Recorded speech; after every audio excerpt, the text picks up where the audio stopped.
కాంతం: doctor, కోపంలో మా ఆయనకి వాత పెట్టాను. ఆ మచ్చ కనిపించకుండా ఉండాలంటే ఏం చేయాలి? డాక్టర్: ప్లాస్టిక్ సర్జరీ చేయాలి. కాంతం: ఎంత ఖర్చవుతుంది డాక్టర్? డాక్టర్: ₹1,00,000 పైనే అవ్వచ్చు. కాంతం: ఇంట్లో విరిగిపోయిన ప్లాస్టిక్ చాలా ఉంది డాక్టర్. అది తెచ్చిస్తే ఏమైనా డిస్కౌంట్ ఇస్తారా? డాక్టర్: ఎందుకు? అది కరిగించి మీరే వైద్యం చేసేయండి. కండక్టర్: పిల్లలకు టికెట్ తీసుకోవాలి. సుమతి: పిల్లలు చిన్నవాళ్ళండి. కండక్టర్: వీళ్ళ వయసెంతో చెప్పండి. సుమతి: పెద్దోడికి 3 ఏళ్ళు, రెండో వాడికి 2.5 ఏళ్ళు, మూడో వాడికి 2 ఏళ్ళు. కండక్టర్: బాగానే మేనేజ్ చేశారు కానీ వయసులో గ్యాప్ ఇవ్వడం మర్చిపోయారు. టికెట్ తీసుకోండి.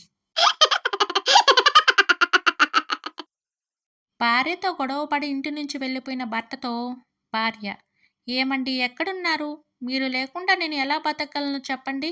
భర్త: నువ్వు బాధపడితే నేను తట్టుకోలేను. ఇప్పుడే వచ్చేస్తున్నా.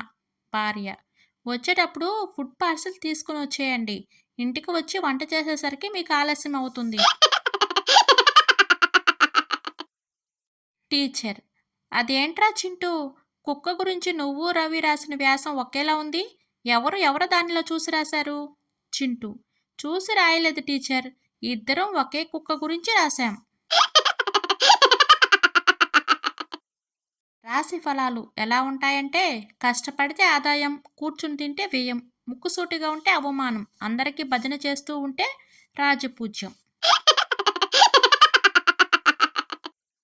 భార్య: ఏమండి, నాకు అర్జెంటుగా టైం మిషన్ కావాలి. భర్త: ఇప్పుడు అదెందుకు? భార్య: కొన్నేళ్ళు వెనక్కి వెళ్ళి భారీగా బంగారం కొని తెచ్చుకుంటానండి.